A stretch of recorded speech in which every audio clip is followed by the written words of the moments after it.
ঢাকা সিলেট ও কুমিল্লা সিলেট মহাসড়কের ব্রাহ্মণবাড়িয়া অংশে ৬ ও ৪ লেনে উন্নীতকরণের কাজ চলছে ঢিমে তালে।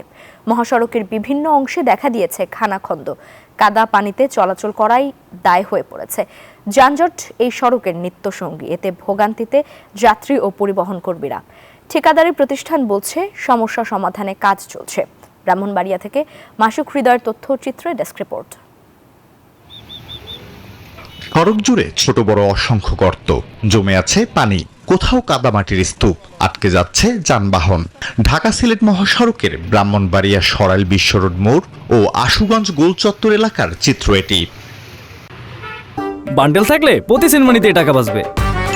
বিকাশ সেনমানি বান্ডেল কিনে জিতুন প্রতি লেনদেনে। ৬ বছর ধরে চলছে আশুগঞ্জ নদীবন্দর থেকে আখাউড়া স্থলবন্দর পর্যন্ত ৫১ কিলোমিটার সড়ক ৪ লেনে উন্নীতকরণ প্রকল্পের কাজ। একটু বৃষ্টিতেই সড়কের এমন বেহাল দশা। প্রতিনিয়তই ঘটছে দুর্ঘটনা, সৃষ্টি হচ্ছে দীর্ঘ যানজট। এইসব রাস্তা কি গাড়ি চালানো যায়? হ্যাঙ্গার ভাঙা যায়, জুলনা ভাঙা যায়। একটুখানি 1 মিনিট ব্রেক করলে দিয়ে গেছে পাশে শত গাড়ি লাইন লেগে।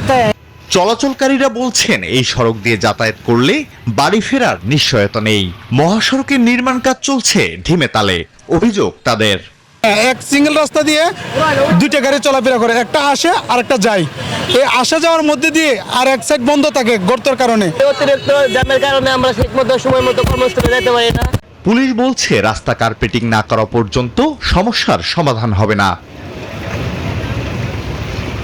সড়ক ও জনপথ বিভাগ বলছে সড়ক রক্ষণাবেক্ষণের দায়িত্ব ভারতীয় ঠিকাদারি প্রতিষ্ঠানের। এখানের যে মেইনটেনেন্সের দায়িত্ব ওই প্রকল্প থেকেই এটি বাস্তবায়িত হচ্ছে এবং এখানে বেসিক্যালি আপনারা জানেন এলওসি প্রজেক্টের যে প্রকল্পটি আছে এটা কিছু আভ্যন্তরীণ সমস্যা আছে, নীতি নির্ধারণী বিষয়ে টপ লেভেল এই বিষয়টি মনিটরিং করছেন। এদিকে ঠিকাদারি প্রতিষ্ঠানের দাবি খানাখন্দ ভরাটের কাজ চলছে।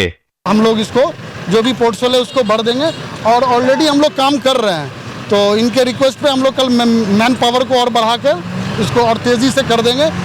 দীর্ঘসূত্রতা, দুর্বল ব্যবস্থাপনা আর প্রকল্প বাস্তবায়নের ধীরগতি সব মিলিয়ে ঢাকা সিলেট ও কুমিল্লা সিলেট মহাসড়কে জনভোগান্তি এখন চরমে। Desk report, news 24।